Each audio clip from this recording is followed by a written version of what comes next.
자, 오늘 우리에게 주시는 하나님 말씀은 요한복음 11장 45절에서 12장 11절까지 말씀입니다. 요한복음 11장 45절에서 12장 11절까지 말씀입니다. 한 절씩 저와 여러분이 번갈아 가며 읽겠습니다. 제가 먼저 읽습니다. 마리아에게 와서 예수께서 하신 일을 본 많은 유대인이 그를 믿었으나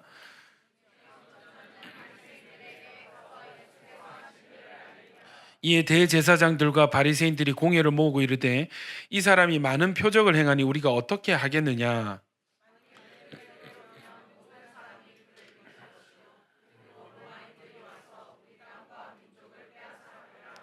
그 중에 한 사람 그 해의 대제사장인 가야바가 그들에게 말하되 너희가 아무것도 알지 못하는도다.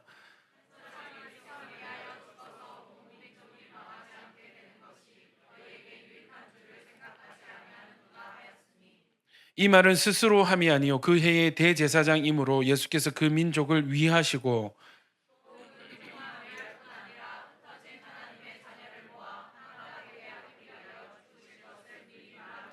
이날부터는 그들이 예수를 죽이려고 모의하니라.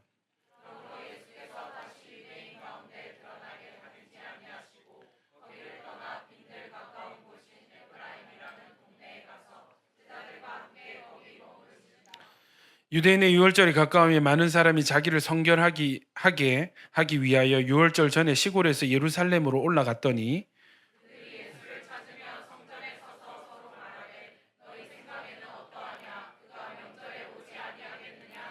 이는 대제사장들과 바리새인들이 누구든지 예수 있는 곳을 알거든 신고하게 하여 잡게 하라 명령하였음이로라.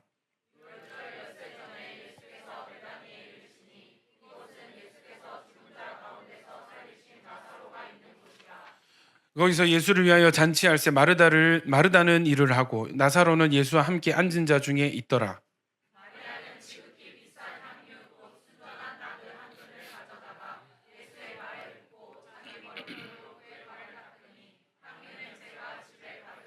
제자 중 하나로서 예수를 잡아줄 가롯 유다가 말하되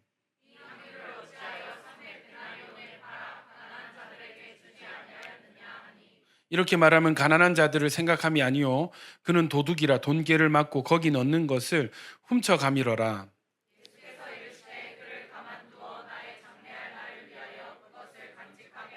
가난한 자들은 항상 너희와 함께 있거니와 나는 항상 있지 아니하리라 하시니라.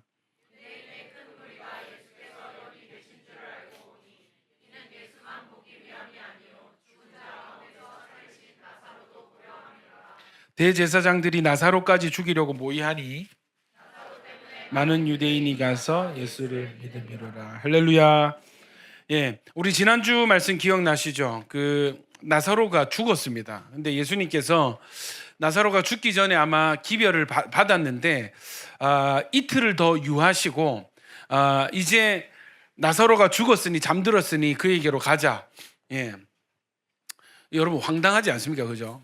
예, 살아 있을 때 가서 죽기 전에 살려줘야 그 시험에 안 들고 아무도 마음이 불편하지 않고 안 그렇습니까? 너무 다들 윈윈, 다들 하나님 좋고 우리 좋고 이런데 주님께서 일부러 그 얘기를 듣고 이틀을 더 기다리십니다. 그리고 가서 이제 도착했을 때는 나사로가 죽은 지 며칠요? 4일. 예. 그 여러분 이 원래 성경이 그 한문 성경, 그러니까 중국어 성경이 먼저 번역이 됐었거든요. 그러니까 그 100년 전에 그 잔재가 좀 남아 있습니다. 옛날에 가라사대 이런 게 있었거든요. 무슨 말인지 아세요, 여러분? 가라사대 이르시되 말씀하시되 이런 뜻인데, 그러니까 여러분 이게 성경 해석이 조금 좀 그런 부분이 있습니다. 그러니까 지금 여러분 예수님 부활하신 지가 죽으시고 며칠 만에요? 3일이잖아요. 근데 성경에 보면은 사흘이라고 되어 있거든요. 하루 이틀, 사흘, 나흘 뭐 이렇게 되잖아요. 뭐 닷새 뭐 이렇게 엿새 이렇게 가잖아요. 여러분 이게 사람들이 사흘이라니까 4일 청소년들이 막 사흘 뭐 4일 뭐 이렇게 되는데 3일이고 나흘이 4일입니다. 이런 걸 얘기를 해야 되다니 지금. 예. 그렇습니다. 일단 지금 상황이 그렇고 여러분 죽은 지 사흘이 돼서 4일이 돼서 이미 장례가 끝이 났어요. 끝이 난 건 아니에요. 애도 기간이 있으니까. 근데 여러분 유대인들은 장례를 어떻게 하냐면 매장 풍습이 우리랑 다릅니다. 우리는 죽으면 어떻게 해요? 관에 넣어서 뭐 일단 삼배를 입히죠. 해가지고 그 관에 이렇게 넣어서 땅에 그죠? 이게 매장을 합니다. 근데 이제 유대인들은 어떻게 하냐면 그 석회암 굴을 파요. 그러니까 석회지대입니다. 사실 여러분 그 저는 그 간혹 이렇게 해외 여행할 때마다 조금 문화 충격을 받는 게 뭐냐면 우리는 그 여러분 물이 좋잖아요. 정수기 이렇게 물 마시다가 이게 뭐 정전되고 정수기 고장 나고 하면 한 번씩 수돗물도 마시고 그러잖아요. 저만 마셨으면 여러분 수돗물 한 번씩 마시잖아요, 아닙니까, 여러분? 아니구나. 근데 우리나라 물은 수돗물이 꽤 깨끗한 편입니다. 아시죠? 그걸 뭐 자주 마시라는 말은 절대 아닙니다. 지금 막 이상한 거 타고 막 그래서 반드시 삼투압 정수기를 좀 사용하시면 나노 물질이라 이런 거 그래핀 성분이 좀 그게 될 수 있습니다. 그래서 뭐 어쨌든 그래도 외국에는요, 여러분 그 여행 가면 가이드가 꼭 하는 말이 뭐냐면 여러분 아무 물 드시면 안 됩니다. 꼭 물은 사서 페트병 안에 있는 물을 드세요. 왜냐하면 그 유럽이나 이런 데 보면은 그 세면대, 욕조 이런 데 보면 허옇게 뭔가 끼어 있습니다. 이게 뭘까요? 석회질인 거예요. 중국도 마찬가지고 뭐 클라크를 이렇게 하죠. 이렇게 허옇게 돌가루 같은 게 쭉 이렇게 끼어 있습니다. 이걸 함부로 마시면 어떻게 되겠어요? 석회질 성분이 우리 안에 들어오는 거예요. 그래서 그 이쪽 지방도 마찬가지로 뭐 얘기하다가 지금 물 얘기를 했지? 그러니까 석회지대입니다. 그러니까 그 석회암은 이게 그렇게 강하지 않고 단단하지 않아서 파면은 쉽게 파져요. 어느 정도 형태도 유지를 하고 그러니까 거기에다가 돌에다가 무덤을 만들어서 또 특징이 우리는 무덤 하나에 시체에 몇 개 들어가? 하나 들어가잖아요. 근데 여기는 가족묘입니다. 가족묘. 물론 유대인들도 돈 없는 사람들은 이 땅을 파가지고 이렇게 매장하기도 하는데 부자들 웬만한 중산층 이상은 자기 묘를 이미 가지고 있어요. 가족 묘를 가지고 있습니다. 그래서 성경 표현 보면은 뭐 열왕기상 보면 뭐 누구 왕이 죽어서 가족의 묘에 아버지의 묘에 장사되니라 뭐 이런 표현들이 있습니다. 가족 묘인 거예요.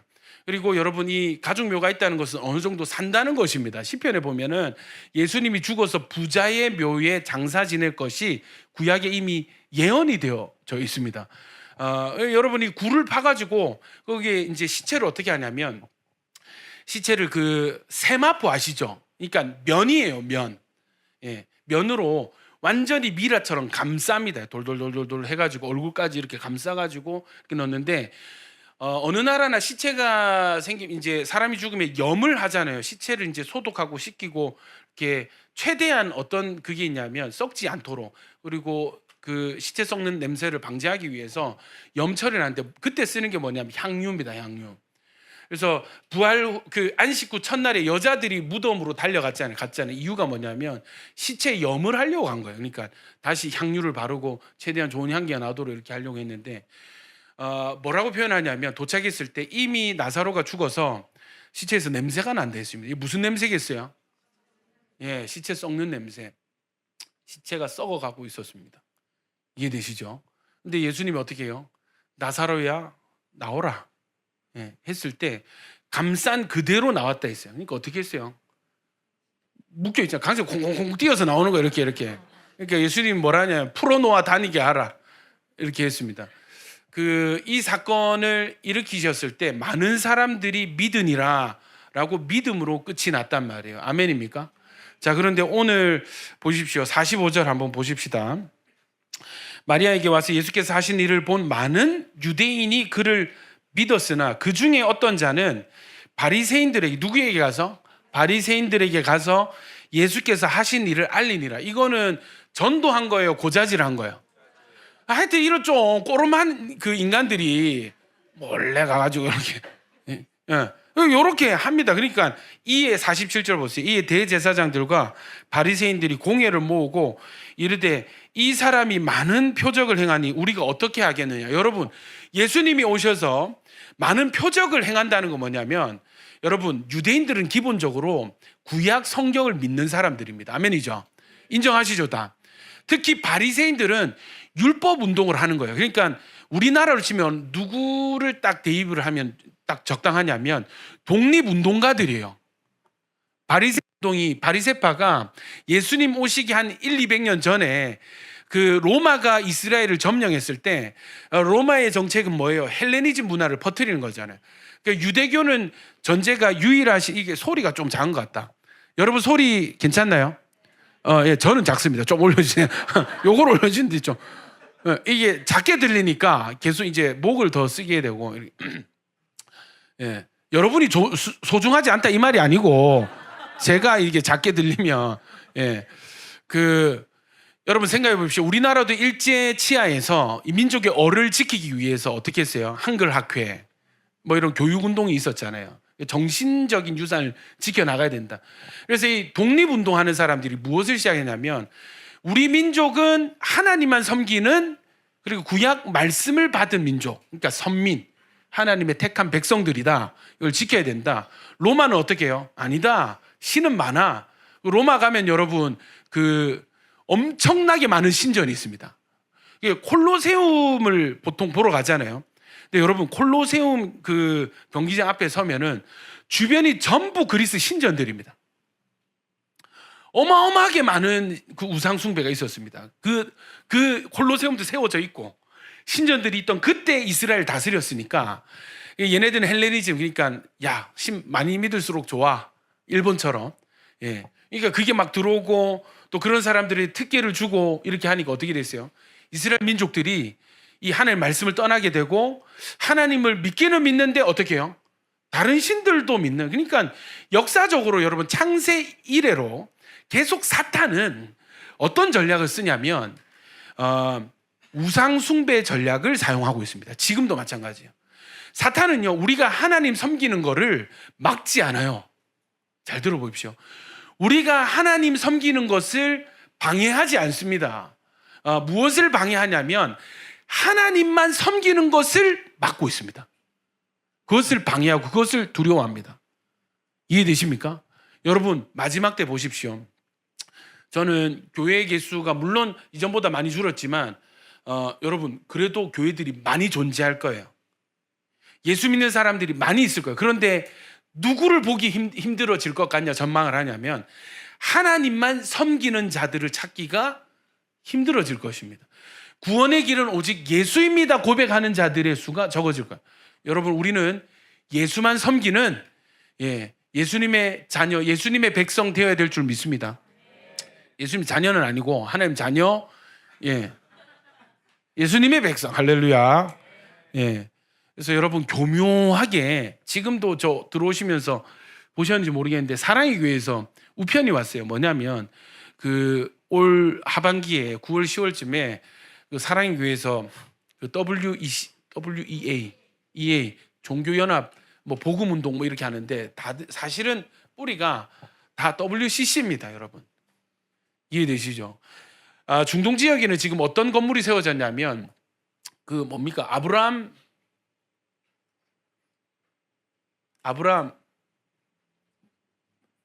이거 이름 모르네. 다 달래자.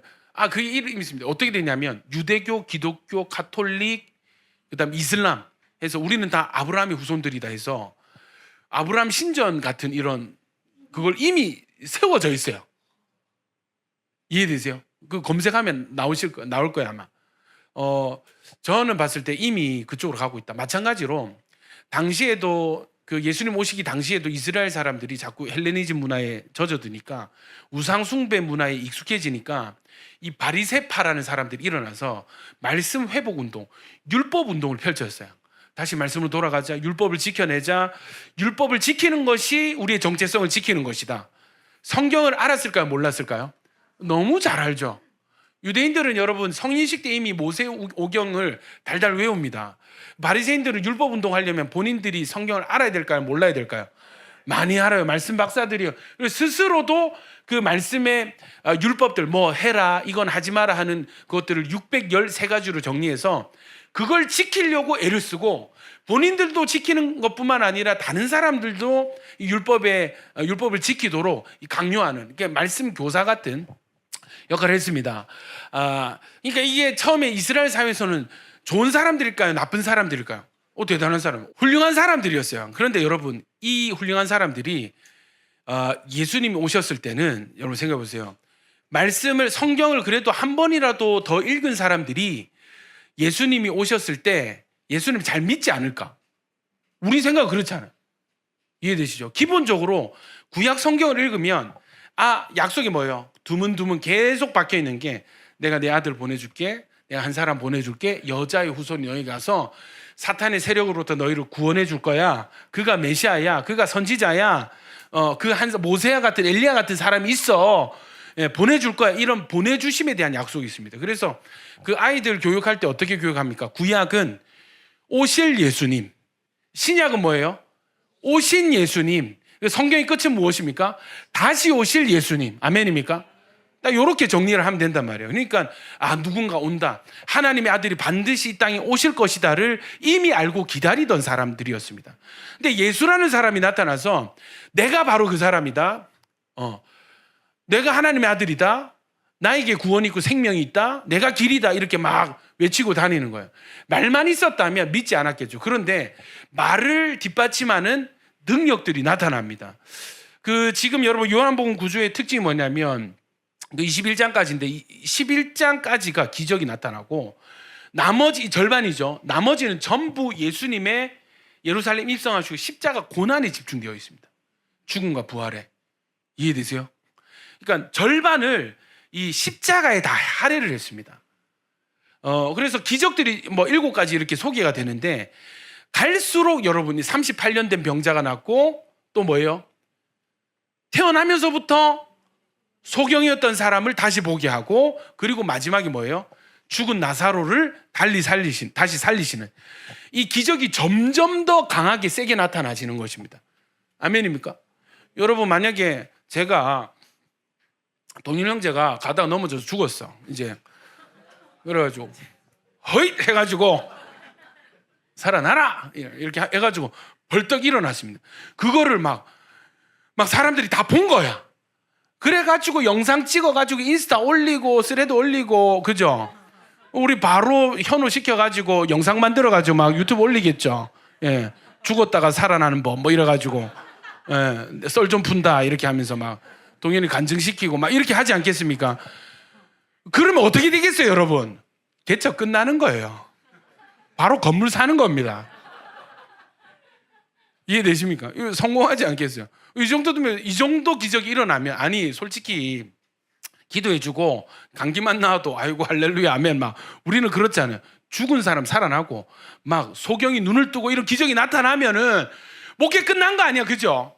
예. 그래 여러분, 예수님이 죽은 사람을 살렸는데 반응이 제각각으로 나타나는 것입니다. 근데 우리가 성경을 읽었을 때는 이 바리새인 악한 놈들, 죽은 사람이 살아나는 거 증거도 받고 수많은 사람들이 증인들이 있어서 많은 사람들이 믿고 증언을 하는데, 그 증언을 들으면서도 어떻게 한다고요?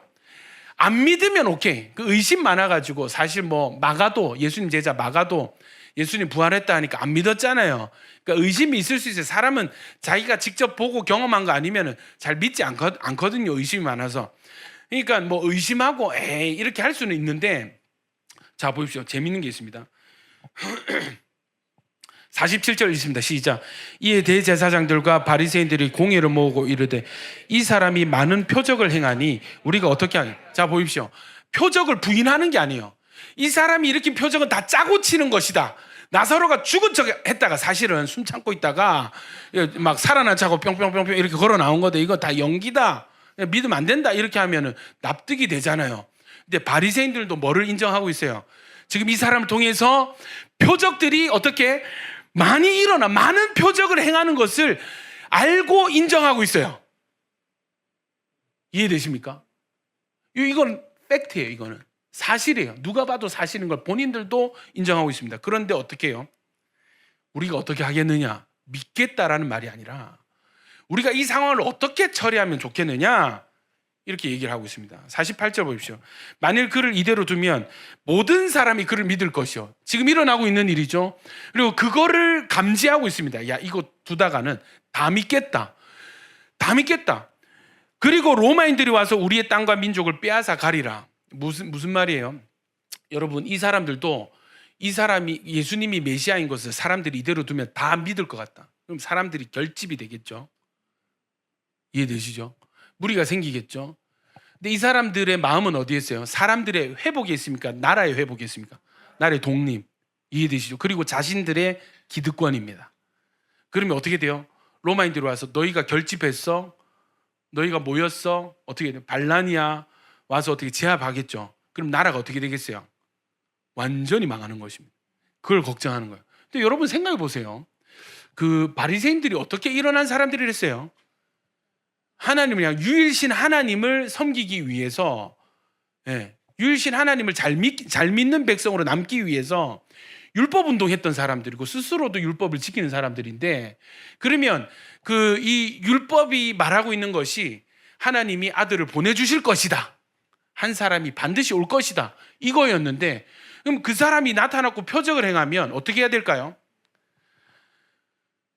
표적을 맞다, 이 사람 맞는 것 같다, 한번 알아보자, 믿어보자, 이렇게 되는 게 상식적인 거 아닙니까? 그런데 뭐 하려고 해요? 죽이려고 하는 것입니다. 그럼 여러분, 무엇이 그들의 중심일까요? 하나님을 잘 믿는 거예요? 아니면 자신들의 기득권입니까? 기득권. 여러분, 저는 리더들과 또 나눴지만 어떤 것이 있냐면, 여러분 진짜 우리가 예수님을 믿어야 됩니다. 아멘입니까? 그런데 비슷해 보이는 것들이 있습니다. 예수님을 잘 믿는 것처럼 보이게 하는 몇 가지 가면들이 있어요. 본질이 아닌 비본질인데 본질인 척하는, 우리를 숨겨줄 수 있는 뭔가가 있습니다. 뭐예요? 우리 교회, 우리의 사역, 심지어 나의 비전, 나의 신앙적인 열심. 이해되십니까? 그리고 좋은 일, 선한 일, 우리의 행위들, 착한 일을 많이 하는 것, 전도를 많이 하는 것, 선교를 많이 하는 것, 여러분 이거 전부 다 뭐가 될 수 있어요? 우상 숭배가 될 수 있습니다. 우상이 될 수 있습니다.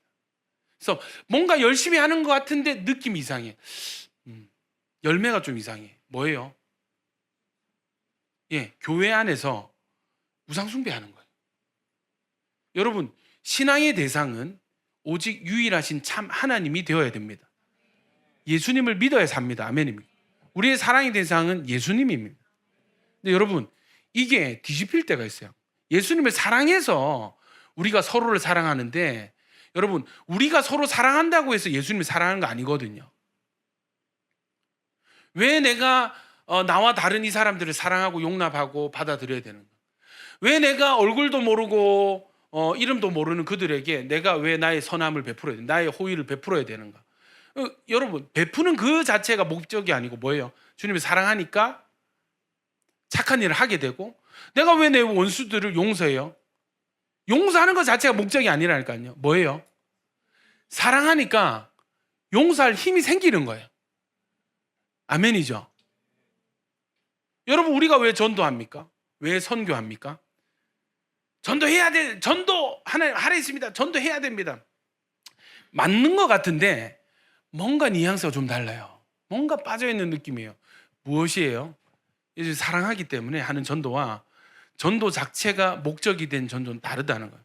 우리도 마찬가지예요. 우리가 예수님이 되어야 되는데 뉴웨이브, 우리 교회 비전과 우리의 사역, 우리의 어떠함, 이것이 여러분 주객 전도가 될 때 이미 우리는 어떻게 돼요? 바리새인의 길로, 우상 숭배의 길로 가고 있습니다. 참 아이러니한 게, 이 바리새인들이 어디에 대적해서 일어난 운동이에요? 헬레니즘, 다신교 문화, 그리스 신들을 대항하기 위해서, 유일하신 하나님만 섬기기 위해서 일어난 그룹인데, 그들 안에 율법을 들고 그들 중심에 별반 다를 바 없는 거예요. 오히려 여러분, 로마에서 파견된 빌라도 총독, 로마인 빌라도는 예수님 보고 죄가 없다, 왜 죽어야 되냐 이 사람이. 오히려 예수님 편을 드는데 누가 죽이려고 했어요? 말씀 안다, 믿는다, 율법 지킨다 하는 바리새인들이 예수님 죽이려고 달려들었습니다. 재밌는 일이죠. 재밌는 일이죠. 여러분, 우리에게 적용이 됩니다. 우리에게 적용이 됩니다. 여러분, 교회 안에서 우상숭배할 수 있습니다. 교회 안에서 다신교일 수 있습니다. 교회 안에서 무신론일 수도 있습니다. 여러분, 우리의 믿음의 대상은 오직 예수님이 되어야 될 줄로 믿습니다. 그래서 이제 일어나는 여러 가지 반응이 있는데, 여러분, 믿음, 이 하나님이 일하시기 시작하면, 생명의 역사가 나타나면요, 사람들이 길이 나누어집니다. 오늘 그 이야기를 좀 할 텐데, 우리가 어디에 서 있고 우리가 어디를 향해야 되는지 점검되어지는 시간 되어주시길 축복합니다. 여러분, 예수님의 기적 중에 가장 큰 기적이 바로 이 11장에 나타납니다. 죽은 지 4일이 지난 나사로를 살려내셨습니다. 그리고 항상 여러분 이거예요. 반복이 뭐냐면 예수님의 기적, 이 기적을 일으키신 어떤 이유. 그래서 이유가 뭐예요? 내가 누구다. 예를 들면 나면서부터 소경된 사람을 다시 보게 하면서 내가 빛이다. 내가 세상의 빛이다. 예. 수가성 여인에게 내가 너에게 물을 줄 수 있다 하신 분이, 예, 나를 믿는 자는 생수의 강이 흘러나올 것이다. 이해되시죠? 베데스다 연못에서 누워있던 병자를 고쳐주시고, 그죠? 여러분, 이런 일들이 계속 반복이 되는데, 항상 기적 설교 뒤에는 바리새인들의 반대가 따라옵니다. 사실은 설교하면서 이 부분들이 이게 좀 문화 배경을 좀 이해해야 되기 때문에 조금 약화시켜서 그냥 넘어갔어요. 우리가 요한복음을 처음 묵상을 하고 또 새가족 분들도 주일에 많이 오고 하시니까 난이도를 좀 낮추기 위해서 이런 강론, 바리새인들과의 대화는 조금 많이 소개를 하지 않았습니다. 자, 그런데 어떤 일이 있냐면 오늘부터는 바리새인들이 죽이려고 달려드는 거예요. 여러분, 요한복음 11장 25절부터 27절까지 한번 읽어보겠습니다. 시작.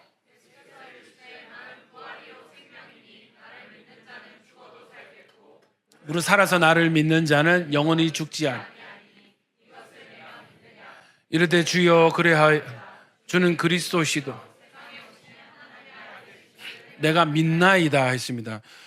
여러분, 주님은요 우리에게 주시려는 생명이 그냥 생명이 아니라 죽음을 이기는 생명, 부활 생명인 것을 알려주시기 위해서 나사로가 죽을 병에 걸렸음을 들으시고도 이틀을 더 머무시다가 죽고 나서 나사로에게 이동을 하셨어요. 도착했을 때는 죽은 지 4일이 지났고 시체가 이미 썩어서 시체 썩는 냄새가 난다고 그래요. 여러분, 지금 배경이 어디냐면 나사로의 무덤 앞에서 이 모든 일들이 일어난 거예요. 예수님 안에서 우리 인생의 끝은 무덤이 아닌 줄로 믿습니다. 가장 큰 문제, 우리 인생을 위협하는 가장 큰 문제가 죽음이에요. 죽음은요, 예수님 안에서 더 이상 인생의 문제가 되지 않습니다. 히브리서 2장 14절 15절 읽습니다. 시작. 자녀들은 혈과 육에 속하였음에 그도 또한 같은 모양으로 혈과 육을 함께 지니심은 죽음을 통하여 죽음의 세력을 잡은 자 곧 마귀를 멸하시며 또 죽기를 무서워함으로 한평생 매여 종로로 타는 모든 자들을 놓아주려. 여러분, 이 죄와 사망이라는 옛 주인이 우리를 점령해서 우리를 노예로 삼고, 마치 뭐처럼요, 이집트의 바로 왕처럼 우리를 딱 잡아가지고. 그러니까 여러분, 사실 우리 사업하시는 분들 두려움 뭐예요? 사업이 망할까봐 두려워하잖아요. 근데 여러분, 왜 망하는 것을 두려워합니까? 손해보기를 싫어하고, 또 가장 큰 손해는 뭐예요? 생명을 잃을 것에 대한 두려움입니다. 그래서 여러분, 사실 여러분 몇 번 망해도 살아 있으면 다시 일어날 힘이 생기고 기회가 있잖아요. 근데 사람이 죽어버리면 어떻게 돼요? 일어날 힘이 없고 소망이 끊어지게 되는 것입니다. 그러니까 사망은요, 성경도 이야기하듯이 이 죄의 사탄의 가장 큰 무기가 죄와 사망이라는 것입니다. 고린도전서 15장 26절에 시작. 맨 나중에 멸망받을 원수는 사망이다. 주님께 있어서 이 사망은 원수와 같은 것입니다. 그리고 가장 나중에 멸망받을 원수가 사망이라는 거예요. 그리고 여러분, 우리가 게임을 할 때 제일 강력한 적은 언제 나타납니까? 제일 마지막 판에 나타나요. 그래서 끝판왕이라고 이렇게 하죠. 네가 끝판왕이냐? 그래서 막 우스갯소리로 미팅을 갔는데 별로 마음에 안 드는 사람이 나왔어. 끝판왕이냐? 뭐 이렇게 막 넘어가도록 하겠습니다. 예. 성경이 이야기하듯이 맨 나중에 멸망받을 원수가 뭐라고요? 사망이라는 사망. 이해되죠? 이거 하나님이 인정을 하는 제일 마지막에 가장 어려운 문제가 뭐예요? 사망. 요한복음에서 가장 큰 기적이 뭐예요? 죽은 나사로를 부활시킨 것, 다시 살게 한 것, 이것입니다. 이것은 그냥 세팅되어진 것이 아닙니다. 이것은요, 저자의 의도가 담겨 있는 배치입니다. 여러분, 예수 안에는 사망도 힘을 잃습니다. 그래서 예수를 진짜 믿고 예수의 생명을 받은 사람은 사망까지도 이기는 이 능력이 있고 사망을 두려워하지 않을 수 있는 권세가 있습니다. 그래서 여러분, 영원한 생명을 주시는 거예요. 그냥 우리가 원하는 거는 그냥 생명이거든. 좋은 생명이거든. 강력한 생명이거든. 근데 주님이 우리에게 주시려는 생명은 영원한 생명입니다. 아멘입니까? 근데 재미있게도 여러분, 영원한 생명을 얻을래요? 좋은 생명을 얻을래요? 영원한 생명이 당연하잖아요. 근데 우리도 참 바리새인 같은 게 말은 영원한 생명 하면서도 좋은 생명을 구하는 본성이 있습니다. 그런 어리석음, 그런 이중성이 우리 안에 있어요. 잘 살고 싶은 거예요. 뭐 죽어서는 어떻게 되는지 모르겠고 살아서 좀 잘 되고 싶다, 살아서 성공하고 싶다, 살아서 건강하게 살고 싶고, 예, 부자로 살고 싶고, 이해되시죠? 걱정 없이 살고 싶고. 그러니까 이 어떤 기회를 이 땅에 다 어떻게 쏟아버리고 싶은 마음이 우리 안에 있는 거예요. 주님이 주시려는 건 뭐예요? 이 땅에서도 잘 되고 영원한 생명을 우리에게 주시는 것입니다.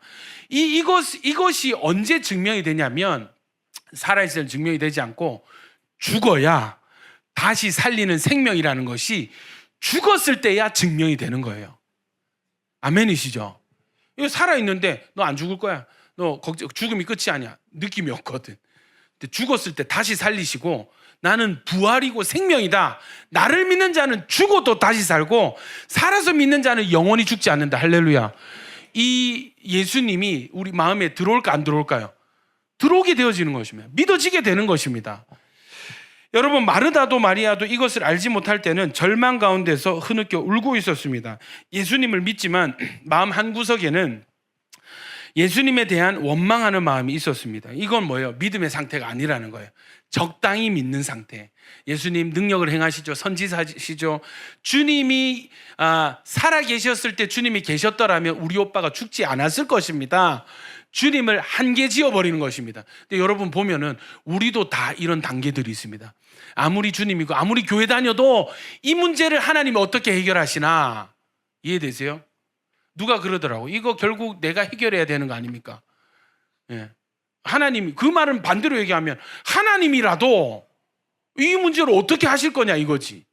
이해되죠? 이런 마르다와 마리아의 상태와 같은 그 믿음의 한계가 우리 안에 있습니다. 그래서 이게 증명이 되는 게 뭐예요? 증명이 되는 게, 여러분 진짜 믿었으면 나사로가 죽어도 그렇게, 뭐 물론 육신의 정이 있으니까, 가족의 연민이 있으니까 슬프고 눈물이 나겠지만 막 원망하거나 막 있잖아요. 마리아는 막 삐져가지고 예수님도 맞아요, 언니만 나가고 이런 상황, 그 정도로 슬픔으로 절망으로 갈 필요가 없어요. 주님이 오시면 된다. 아멘입니까? 주님이 오시면 죽더라도 시체도 일으키신다. 아멘입니까? 소망이 남아있게 되는 거예요. 여러분, 오빠 나사로만 사실 무덤에 들어간 것이 아니었습니다. 예수님의 이 죽음의 의미, 십자가의 능력을 알지 못하니까 이들에게는 소망이 없어요. 죽음 앞에 무력감과 슬픔과 절망이 이 마르다와 마리아를 이미 지배하고 있었습니다. 죄와 사망의 종로로 타고 있는 상태인 것입니다. 그런데 예수님께서 이 부활의 생명을 나사로에게 주셨을 때, 나사로가 살아났을 때 이들은 진실을 깨닫게 되고 믿게 되고, 예수님을 그냥 큰 선지자, 기적을 행하는 분이 아니라 하나님의 아들로 구원자로 믿게 되었을 때, 여러분 믿게 되었을 때 어떻게 돼요? 죽어있던, 이들 안에 잠들어 있던 소망이 살아나게 되는 거예요. 아멘이시죠? 나사로만 살아난 게 아니에요. 이 많은 사람들의 믿음이 살아난 것입니다.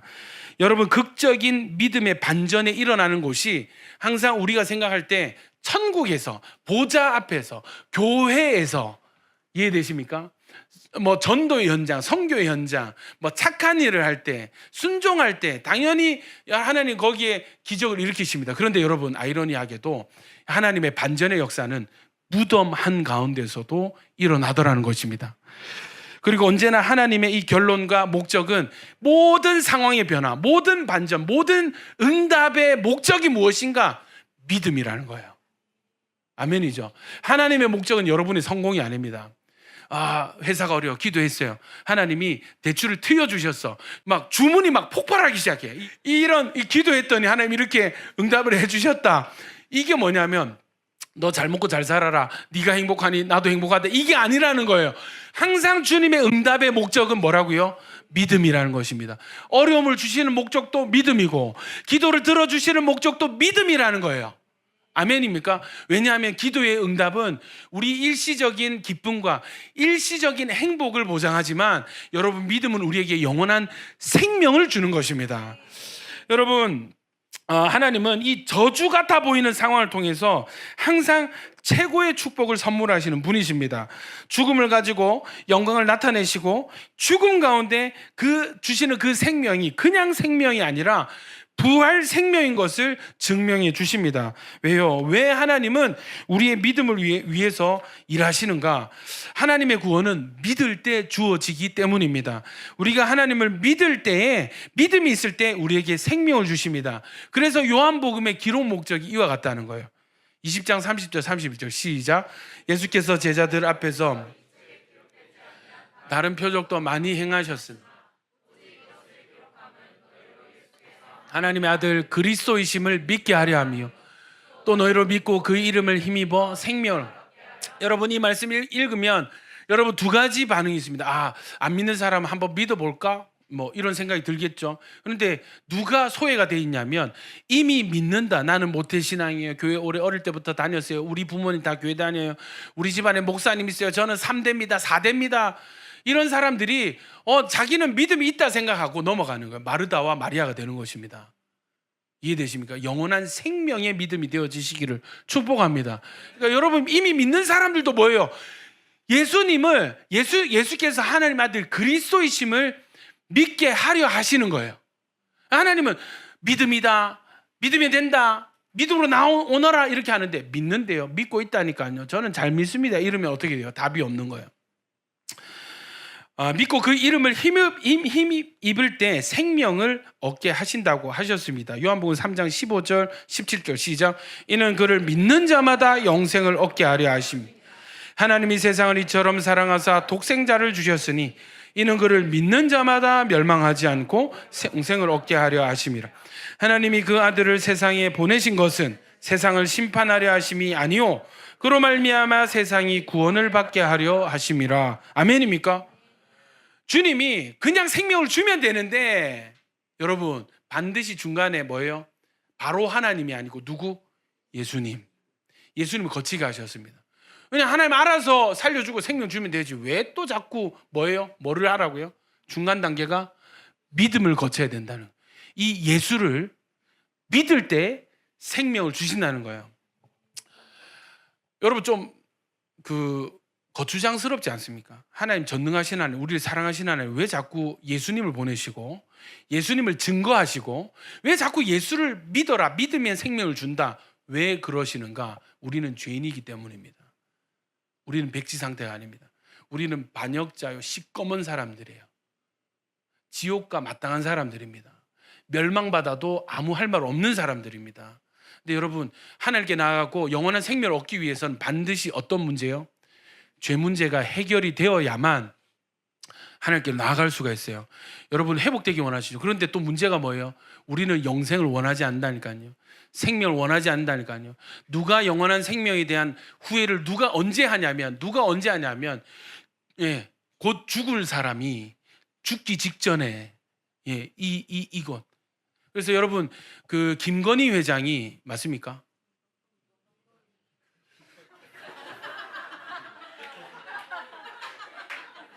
이게 무의식의 세계가 진짜 신비로운 거예요, 여러분. 진짜. 그 건희 회장님께서 예, 김건희 말고 이건희 회장님이 죽을 때 몇 가지 질문 썼다. 이병철 회장인 것 같다. 이병철이다, 맞다. 그 가톨릭 신부님이 있어, 그런 교장. 그래서 신부님이 이렇게 만나기로 했는데 그 신부님에게 이렇게 10가지 질문. 사람은 어디에서 와서 어디로 갑니까? 나는 부자가 되면 뭐 행복할 줄 알았는데 만족함이 없습니다. 진정한 만족이 있습니까? 뭐 이런 10가지 철학적인 존재론적인 어떤 그 질문을 했습니다. 그거 검색해 보십시오. 예, 여러분, 부자 돈을 벌어도 채워지지 않는 영역, 해결되지 않는 문제가 존재한다는 거예요. 우리는 뭐예요? 지옥 가더라도 좀 그렇게 한번 살아보고 지옥 가자, 뭐 이런 생각을 하죠. 이런 망할 생각이 있거든, 우리 안에. 정말 저주받을 그런 아무것도 모르는 그런 생각이 있는 거예요. 예. 그래서 뭐 지옥 가면 어쩔 수 없고 살아서 잘 살아보자, 뭐 이런. 그러니까 이 땅에서 삶에 몰빵하는 인생들이 있습니다. 예, 여러분, 저는 죽어본 일이 없지만 제가 이렇게 영상으로 보거나 간증을 들었을 때 모든 사람들이, 죽기 직전에 모든 사람들이 이게 뭐를 후회해요? 예, 영원한 생명에 대한 후회. 예, 이해되세요? 특별히 그런 간증을 좀 소개할 수 있으면 좋겠는데 대배 시간을 좀 자제를 많이 하는 편입니다.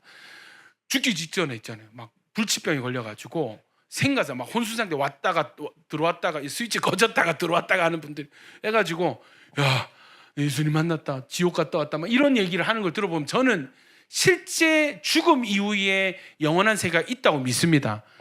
유일하게 성경에서 그것을 증언을 하고 있고, 아멘이세요? 죽음이 끝이 아니라는 거예요. 한국에도 임사체험연구소가 있는데 대학교, 아주대학교인가 이렇게 해서 하는데 결론이 먼저 어디에 쓰이냐면 자살 방지 캠프로 쓰입니다. 죽었다 살아난 사람들의 증언을 소개해요. 그래서 뭐라고 결론이 뭐냐면, 여러분, 죽으면 지금의 고통이 다 끊어지실 것 같죠? 죽음이 끝이 아닙니다. 죽음 이후의 세계가 있습니다 라고, 여러분 자살하지 마세요, 죽지 마세요, 이렇게 소개하는 대학교와 이렇게 협력하는 임사체험연구소가 있단 말이에요. 여러분, 성경은 그것을 증언하고 있습니다. 죽음 뒤에는 모두 다가 하나님 심판대를 통과하게 되어 있고, 죄 문제가 해결된 사람은 천국으로, 영원한 생명으로, 죄 문제를 해결되지 않은 사람은 지옥에 가서 영원한 형벌을 받게 된다고 성경은 증언하고 있습니다. 예수님의 의미는 무엇인가? 죄 문제를 해결해 주시는 거예요. 근데 누구에게 이 죄사함의 은혜를 입게 해 주시는가? 그러니까 우리가 죄인이라는 것은 다 이 수갑 차고 감옥에 갇혀 있는 상태, 고문당하는 상태, 노예의 상태인데, 누군가에게는 그렇게 노예로 살다가 사형장에 끌려서 죽고, 누군가는 수갑을 풀어주고 감옥 문을 열어서 자유하게 하는 거예요. 이 열쇠가 무엇인가? 그것이 예수님을 믿는 믿음이라고 하십니다. 여러분, 믿음이 강요로 여겨지십니까? 절대 아닙니다. 믿음이 힘든 일일까요? 아닙니다. 제대로 하면 우리가 십자가에서 고문받고 우리가 십자가에서 죽어야 되는 것입니다. 이해되십니까? 그러니까 우리의 모든 죄를 예수님이 대신 짊어지시고 십자가에서 대신 죽어주시고, 우리 보고는 뭐 하냐면 이 예수를 인정하고 그냥 마음에 품으라, 받아들여라, 그거면 충분하다. 여러분, 이거는 남는 장사입니다. 아멘입니까? 원래는 우리가 죽어야 된다고요. 우리 몸이 찢겨지고 우리 피를 흘려야 우리 죄를 씻고 천국에 갈 수 있습니다. 영원한 생명 얻을 수 있습니다. 근데 이것을 누가 대신해 주셨다고요? 예수님이 대신하시고, 너는 이 사실을 그냥 받아들여라. 아멘이죠. 여러분, 주님은 정말 쉽고 편한 길로 우리를 인도하고 계시는 것입니다. 요한복음 6장 40절입니다. 시작. 믿는 자마다 영생을 얻는 이것이 마지막 날에 내가 이를 다시 살리리라 하시니라. 할렐루야. 아들을 보고 아들을 믿는 자마다 영생을 주신다 하셨어요. 그래서 여러분, 삶의 모든 여정은 믿음의 여정입니다. 하나님은 지금도 우리의 믿음을 위하여 일하고 계십니다. 모든 축복과 삶의 모든 문제와 삶의 모든 어려움은 바로 이 믿음과 연결되어져 있습니다. 하나님께서 우리에게 기대하시고 기다리시는 삶의 자세는 뭐 열심히 일을 하면 되지, 해보세요, 되는지. 지혜롭게 똑똑하게 선택하면 되겠지, 해보십시오. 여러분, 하나님이 기다리시는 우리 삶의 자세는 너 이제 내게로 돌아와라, 나를 믿으라입니다. 믿음인 것입니다. 누구를 믿는가? 하나님께서 보내신 자 예수님을 하나님의 아들로 나의 유일한 구원자로 믿고 의지하는 삶의 자세를 기대하고 계십니다. 여러분, 교회 오는 상태가 보면은 세상에서 잘 나가고 잘 되면 교회 잘 안 찾더라고. 힘들고 외롭고 어려워야 교회를 찾습니다. 하나님이 신기한 스위치를 주신 것 같아요. 삶이 어려울 때, 힘들 때 신을 찾게 되고 교회를 찾게 돼요. 최근에 혹시 우리 가운데 재미있는 일이 있어요. 나라의 어떤 상황 가운데 걱정으로 인해서 문제죠. 이거는 국가의 문제도 문제니까 이걸로 인해서 스트레스를 받고 우울증이 오고 이런 사람들이 교회로 많이 오고 계세요. 또 뭐예요? 삶의 문제, 이해되십니까? 여러 가지 문제들 있지 않습니까? 또 경제적인, 물질적, 건강의 문제, 이 문제를 통해서 교회에 오시는 분들 참 많아요. 저는 이거 그냥 오신 게 아니라고 믿습니다.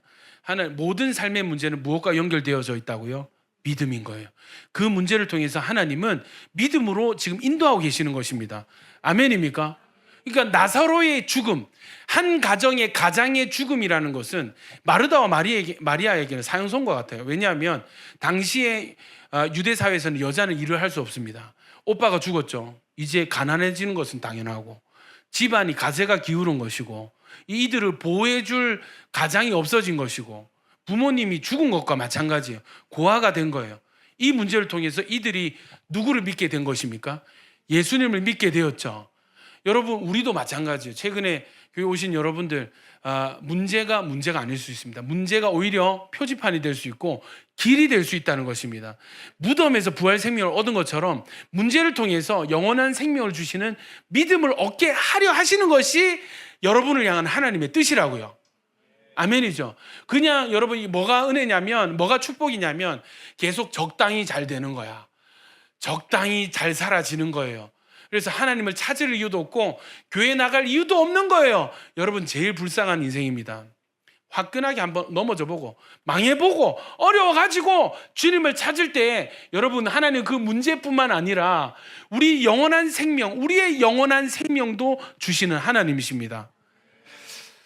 요한복음 11장 40절입니다. 40절부터 시작. 예수께서 이르시되 내 말이 내가 믿으면 하나님의 영광을 보리라 하지 아니하였느냐. 돌을 옮겨 놓으니 예수께서 눈을 들어 우러러 보시고 이르시되 아버지여 내 말을 들으신 것을 감사하나이다. 항상 내 말을 들으시는 줄을 내가 알았나이다.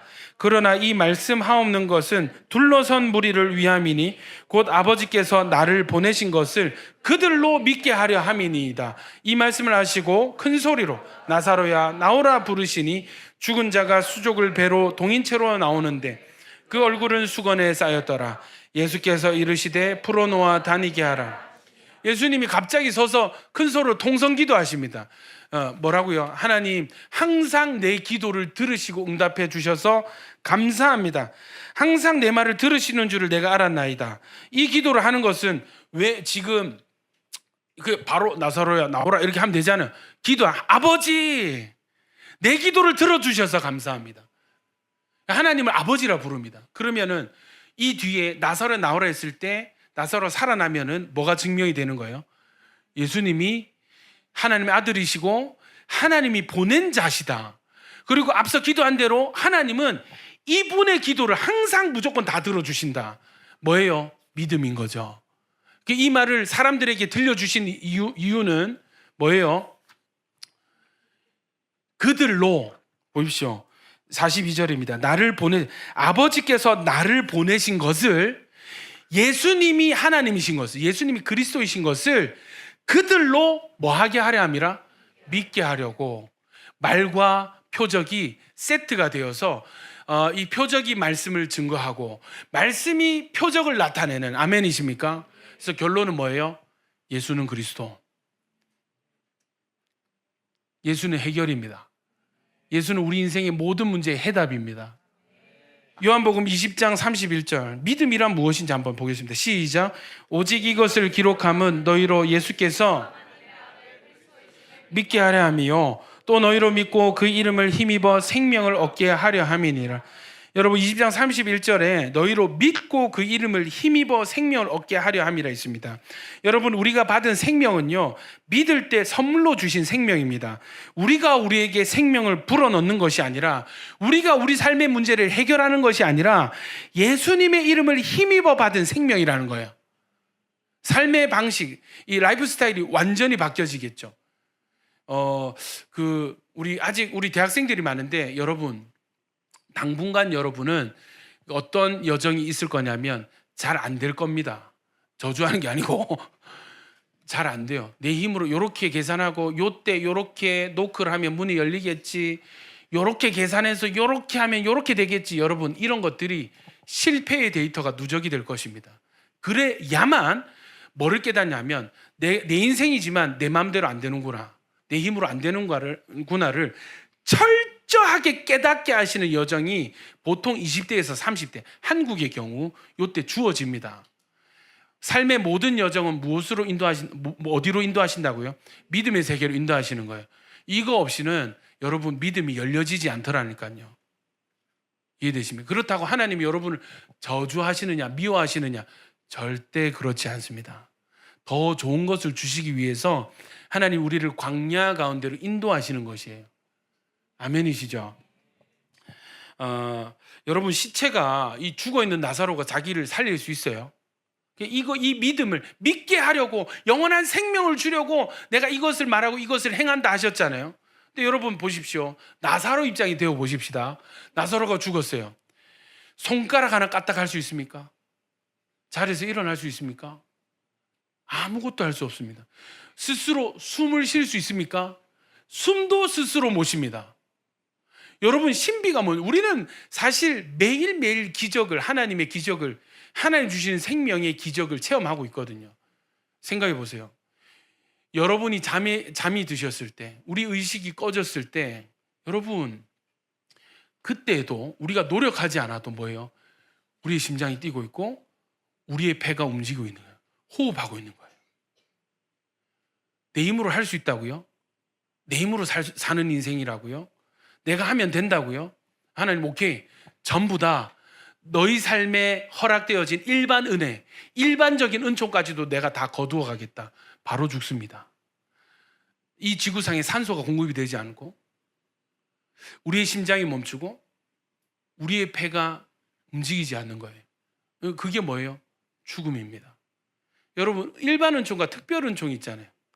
일반 은총은 뭐예요? 예수를 믿든 믿지 않든 하나님께서 모든 영혼들을 사랑하시는 증거가 뭐예요? 하나님 믿지 않아도 생명을 주십니다. 호흡이 되게 하십니다. 함부로 죽이지 않으세요. 아멘이시죠? 그런데 우리는 어떤 은혜까지, 특별 은총까지 입었습니다. 하나님의 말씀을 들려지고 예수가 믿어지는 거예요. 그냥 생명이 아니라, 그냥 생명도 주셨지만 이 생명을 유지하시지만 결국 뭐예요?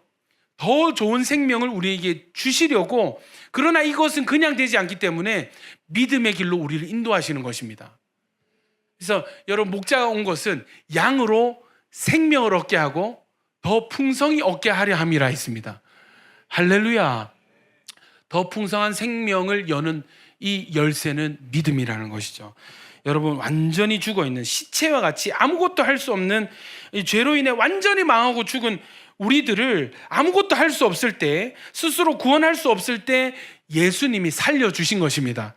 아멘이십니까? 오직 예수님을 힘입을 때에만 우리는 살아날 수 있는 것이죠. 예수님을 믿는다는 것은요, 스스로에게 아무런 답도 능력도 없는 것을 인정하는 것입니다. 때로 어떤 분들이 이 믿음에 대해서 너무 강압적이에요. 너무 믿음을 강요하는 것 같아요.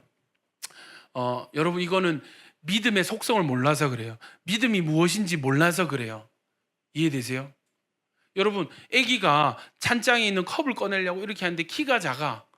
이해되시죠? 하는 거예요. 근데 엄마가 가서 도와줄까? 내가 도와줄까? 묻는 것이 강요입니까? 아니죠. 근데 엄마는 이 자녀의 의지를 존중해.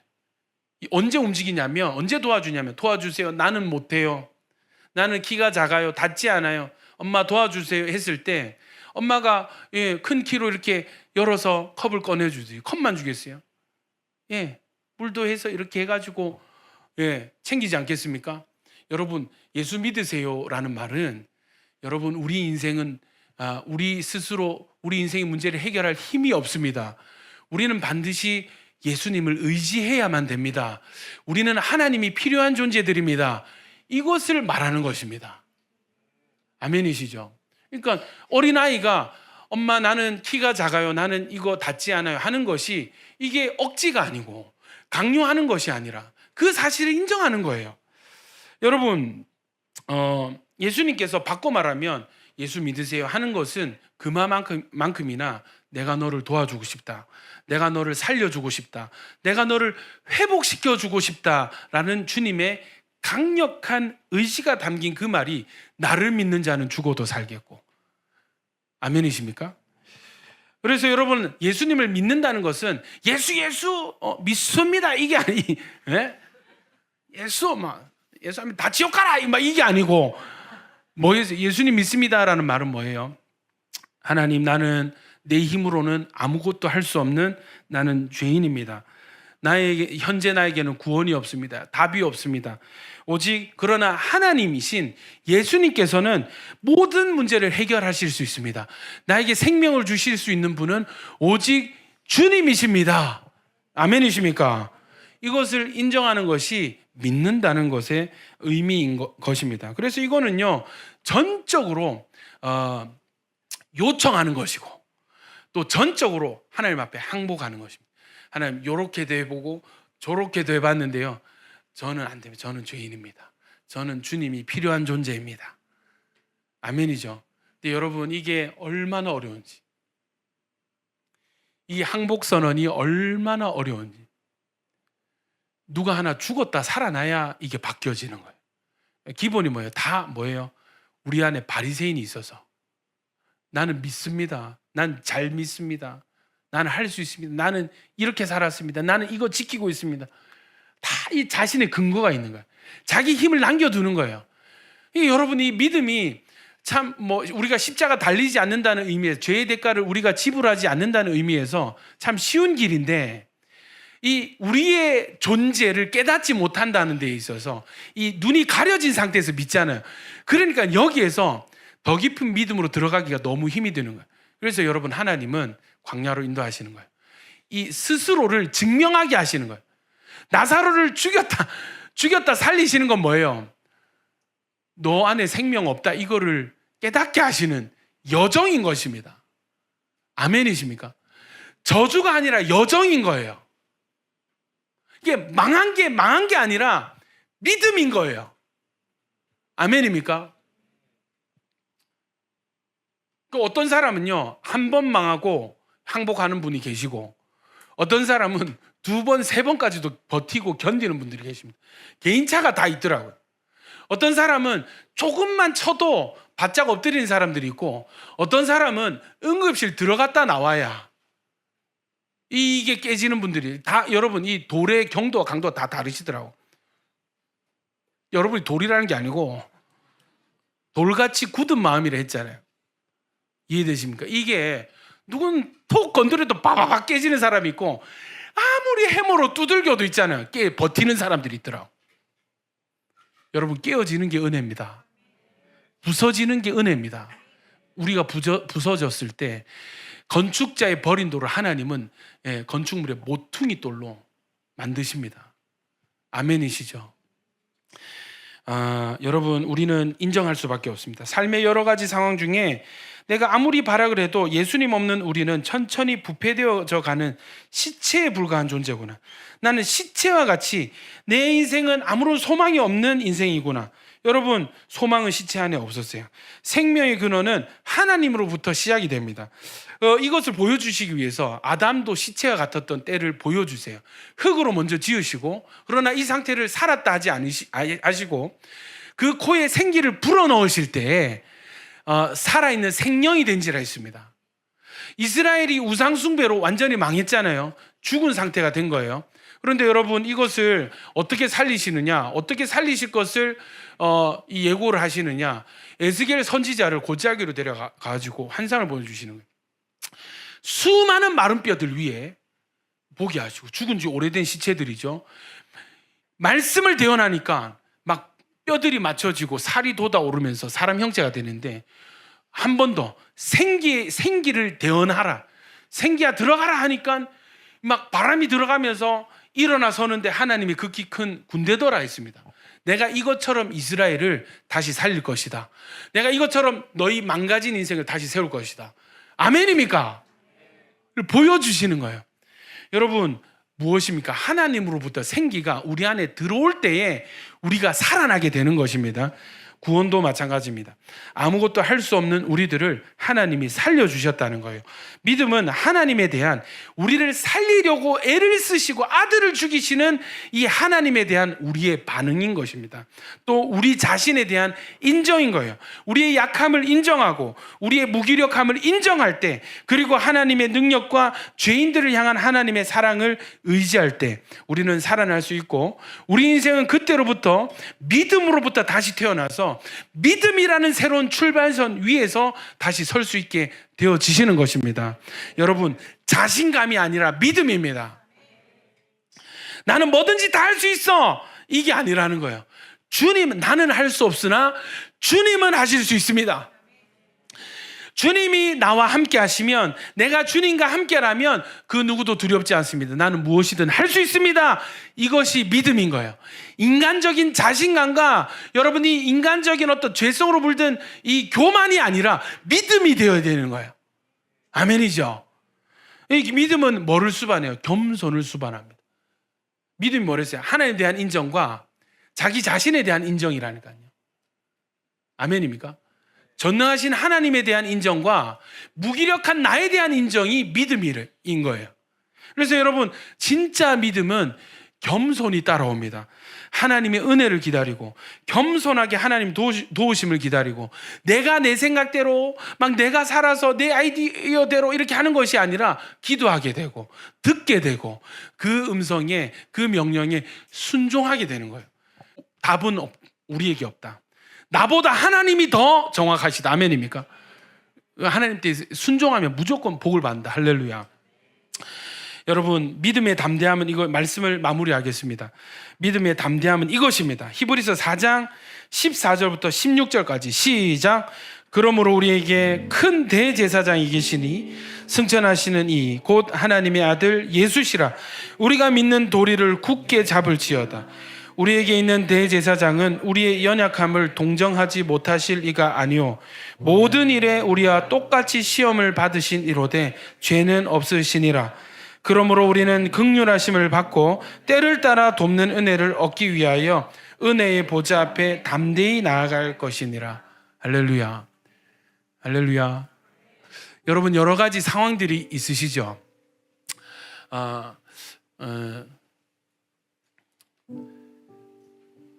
여러분, 오해하지 말고 들어보십시오.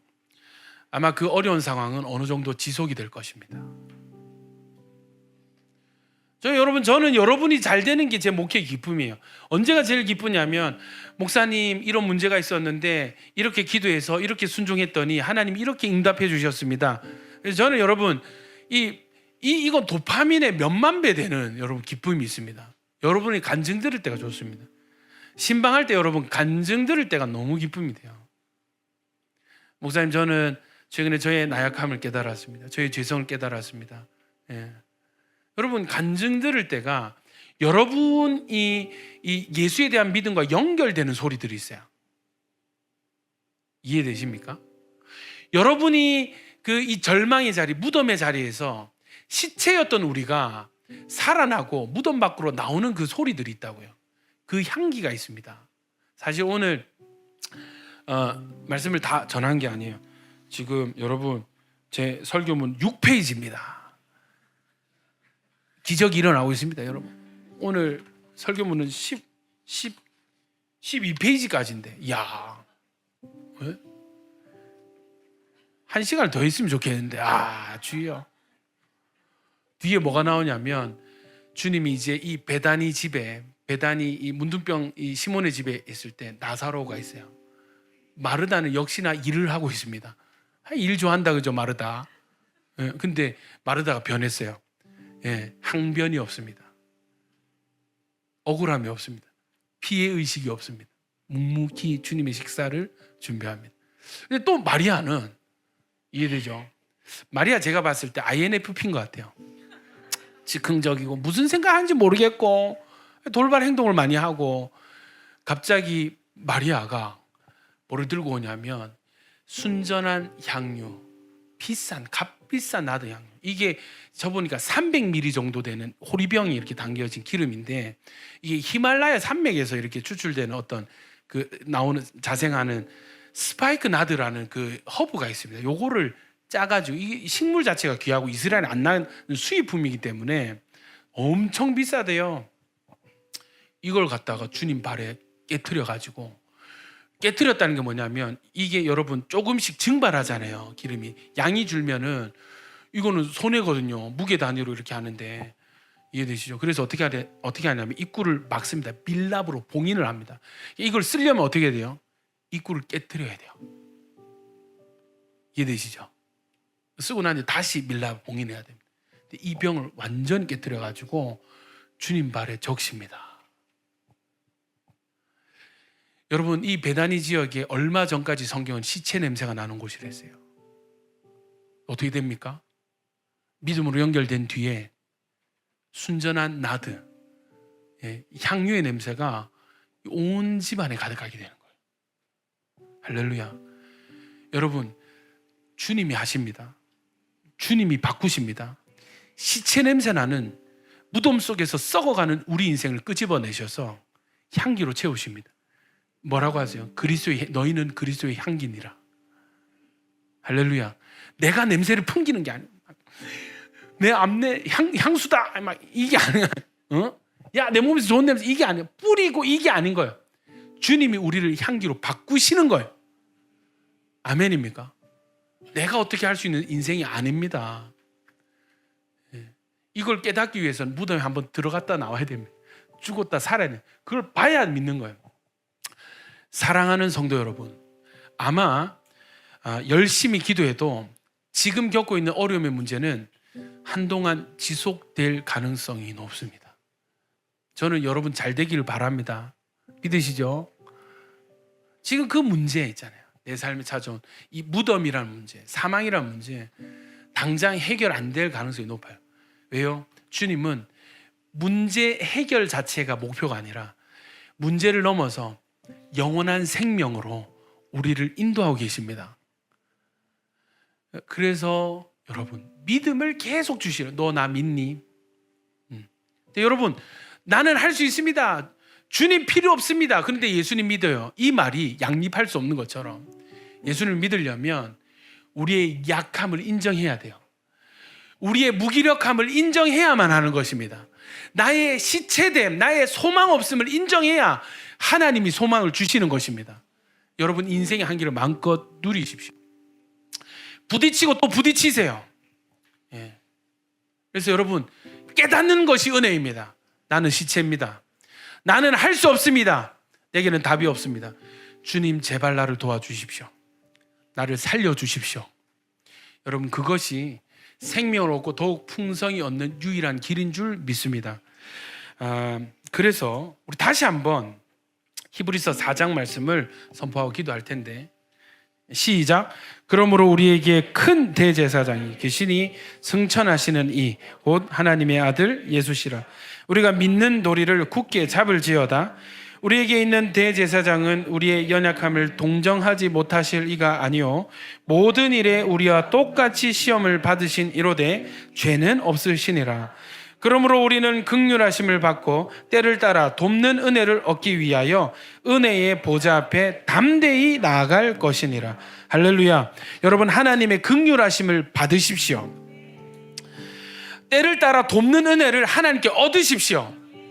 우리의 담대함의 방향은요, 사람이 아니라 하나님이십니다. 사람 앞에 야, 나 할 수 있어, 나 이런 거 했어, 이 담대함이, 그 자신감, 그 교만함이 아니라 하나님을 향해서 담대한 거예요. 하나님 보좌를 향해서 우리가 담대할 수 있습니다. 아멘입니까? 하나님, 예수님이 오셔서 나의 모든 죄값을 이미 지불하셨습니다. 하나님이 먼저 부활하셔서 하나님 우편에 앉으셨고 예수님이 막혀있는 길과 문을 다 여셨습니다. 나는 예수님 믿습니다. 하나님 보좌 앞에 담대나 하나님 아들 왔습니다. 아무것도 할 수 없는 아들이 왔습니다. 문제 많고 무기력한 아들이 주님 앞에 섰습니다. 예수 이름으로 우리가 구하는 이 문제 해결해 주십시오. 하나님 우리에게 지금 필요한 은혜를 주십시오. 예수 이름으로 청구합니다. 예수 이름으로 제가 요청드립니다. 저에게 주십시오 했을 때 주님 잘 왔다 아들아 내 딸아, 내가 너에게 더욱 풍성한 생명을 주겠노라. 영원한 생명을 너에게 주기 원한다. 할렐루야. 우리 좋으신 주님 찬양합니다. 할렐루야. 문제가 아닌 거예요. 문제는요, 여러분 예수 안에 있는 믿음 안에서 문제는 추억이 될 것입니다. 간증이 될 것입니다. 믿으십니까? 문제 상황 가운데 믿음을 선택하십시오. 보좌 앞으로 하나님을 선택하시고 기도를 선택하시고 순종을 선택하십시오. 하나님이 더 좋은 것을 주실 것입니다. 우리 이 시간에 한번 말씀을 기억하며 기도할 때에 우리의 약할 때 강함 되시는 주님, 하나님 약한 것이 저주인 줄 알고 불행인 줄 알았으나 하나님 이것이 길이었습니다. 이것이 표지판이었습니다. 하나님 믿음으로 나가게 하소서. 주님을 의지할 수 있는 상태가 되게 하여 주시옵소서. 주여 한번 해주 기도하겠습니다. 주여.